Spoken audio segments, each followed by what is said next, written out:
Et si Abdourahmane Diouf aujourd'hui waa parti bu Ousmane Sonko di ko attaqué ñu jàpp ne moom Ousmane Sonko instant yi bokkatuñ gis-gis xëy na si ni réew mi di doxee parce que Ousmane Sonko par exemple bi muy wax naan fii amul waruñu di naan réconciliation avec une poignée de personnes fekk Diomaye doon wax ne réconciliation la bëgg aujourd'hui Abdourahmane Diouf je l'ai dit tout à l'heure répète les propos du président Macky les propos de Diomaye mais il se trouve que Ousmane Sonko mooy kilifaam est-ce que dina ko yombal aujourd'hui mu continuer di nekk ci gouvernement bi te moo ki jiite gouvernement bi xëy na bokkuñu gis-gis si nii réew mi doxee.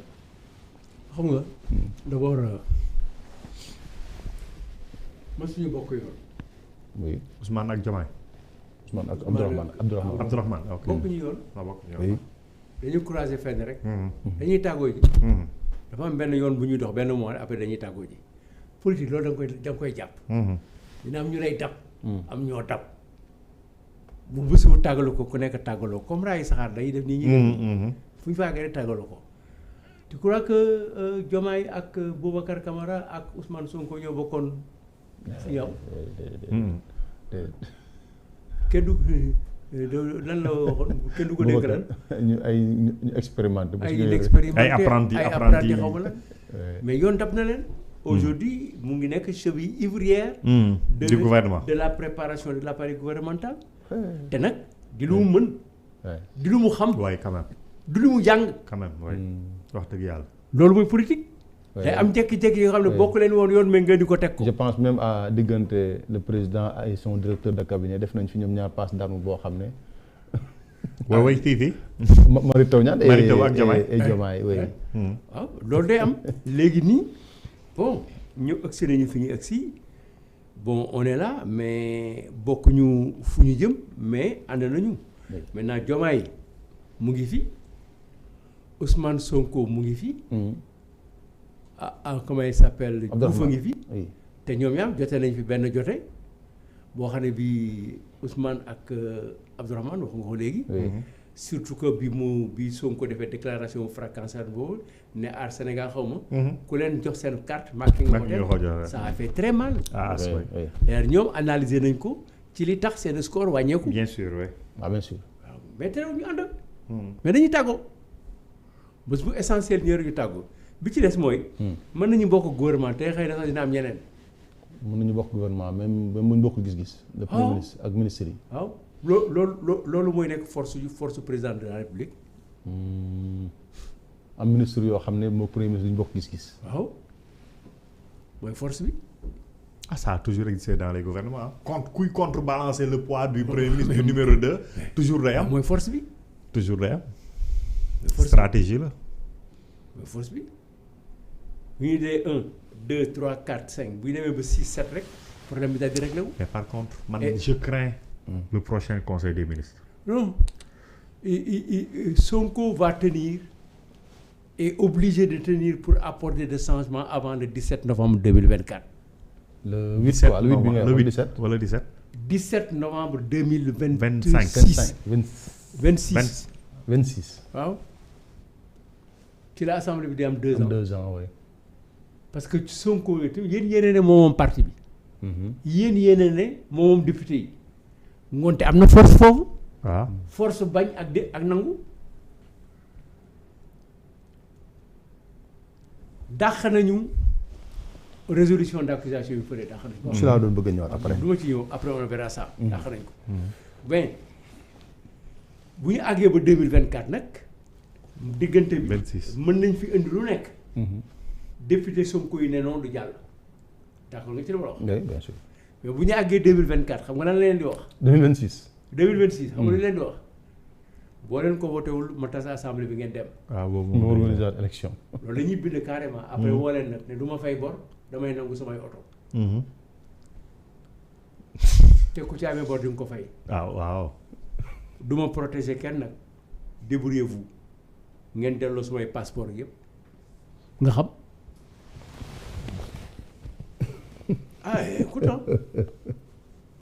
bu xeex jotee xeex la mais moment ban parce que moment bi il faut que mu négocier président de la République ak assemblée bi ak li mu bëgg mais li ñuy yóbbu assemblée bi la plupart du temps notamment budget Ousmane Sonko la mais loi yaa ngi ñëw ci kanam.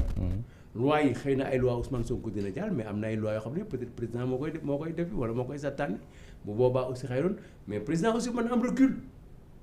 bàyyi ko gouvernement ak difficulté yi waaw. par exemple remaniement bi ñu bëri am nañu analyser loolu. ah mais écoute on est dañuy dem ne ñu ne dañuy dem grève nangam ñu ne nangam kan moo koy fay c'est le premier ministre ak ministre du travail nañu ko réglé président bu ñëwee mu ne dem leen ngeen seeti premier ministre moom moo chargé de régler ça c'est lui qui est chargé de conduire la politique de la nation demandé naa ko pour mu am la paix et la société la paix et la sécurité dans les entreprises wax naa nañu na ngeen waxtaan wax naa ne na ngeen trouver revendication avant tel ngoonte dem leen ci moom tawul mooy réglé moo koy réglé boo ko defee toutes les attaques c'est là sur les attaques du premier ministre. ok xanaa xamoon ne seen loi boobu ngeen di waxante la loi 74 digg nangam sur la personne qui est en train de. qui remplace le président xanaa loolu moo ko indi woon c'était pour protéger Diouf parce qu'il était attaqué de toutes parts tu mets ton premier ministre devant tous les problèmes nga toog seetaan ko moo taxoon ñoom fi ñu nekk nii. jubóo de moo leen war il faut que ñu négocier ba 2029 maintenant diggante négociation 2029 ñaar xaj na ci. Comment faut-il faire pour régler du point législatif électoral le problème de Sonko ou comment faut-il régler du point de vue constitutionnel c'est une autre question. yan négociation lañ fi on a le temps d'ici 2029 mais à partir de 2026 on a pris le temps. waaw temps bi day xoj élection législative élection territoriale élection ay léwén moi je ne vois pas une réflexion très poussée yi ma daan gis dans les partis politiques ci ay événements yoo xam ne day ñëw dans un an dans 2 ans nga gis ay nit taxaw di ci wax toog ci comme la très grande réflexion bi nga xam ne Abdou Fall def na ko sur l'organisation politique ak sur le mbagg ak mbagg au lieu du face à face. oui c'est extraordinaire. oui quand même. et voilà loolu lañ soxla donc fi mu toll nii. bon nañ leen seetaan ñoomi nen la mais. président il faut mu am ay nitam. président de la République. et il faut que les gens aussi s'organisent en dehors du PASTEF. Dans la situation actuelle. Il faut que le président voie bi mu jël. pour réconcilier les Sénégalais. voie bi mu jël pour que la justice soit libre et indépendante. voie bi mu jël ne du jël dossier teg ci loxoom. voie bi mu jël ne il reste le président des Sénégalais et il va gouverner. et loi bi mu jël ne accepté ne moom appartenance ne parce le bokk. loolu normalement dans l'opposition les hommes politiques et les intellectuels dañ ko ci war a jàppale. mën na réussir à faire tourner autour de lui une masse critique. mais non pour réussir ça. mais Fallou kaay leen ñu ànd justice bi nekk une justice indépendante doo dem. si.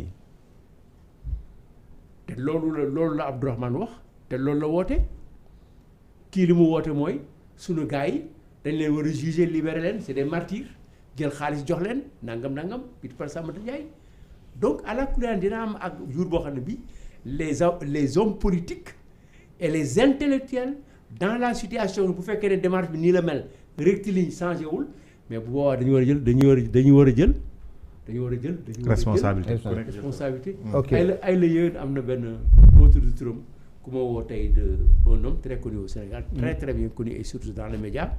bu ma wax ne ma léegi mais qu'est-ce qu'il faut faire est-ce que Doudou yaakaarloo ne dañu war a trouver un candidat boo xam ne bii la société civile et les hommes indépendants ñoo ko war a uti.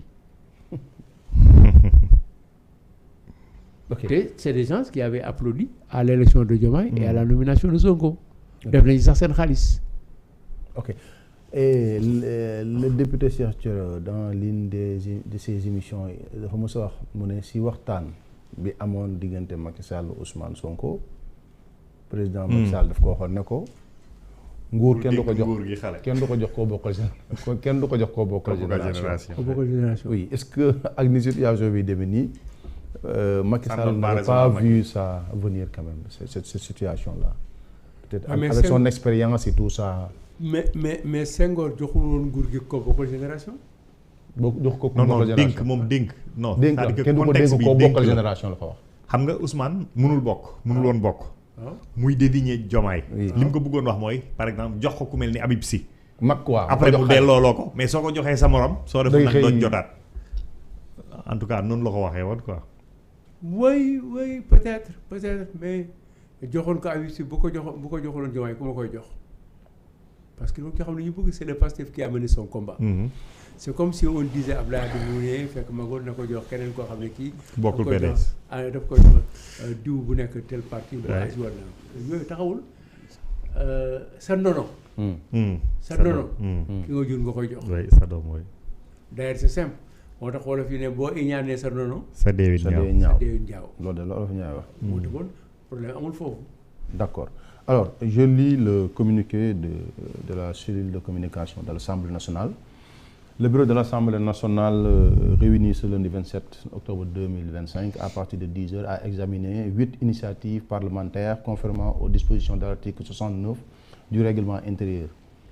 À l'issue de cet examen, tout en saluant et en encourageant ces initiatives qui relèvent des prérogatives des députés, le bureau a conclu à l'irrecevabilité de 7 d'entre elles.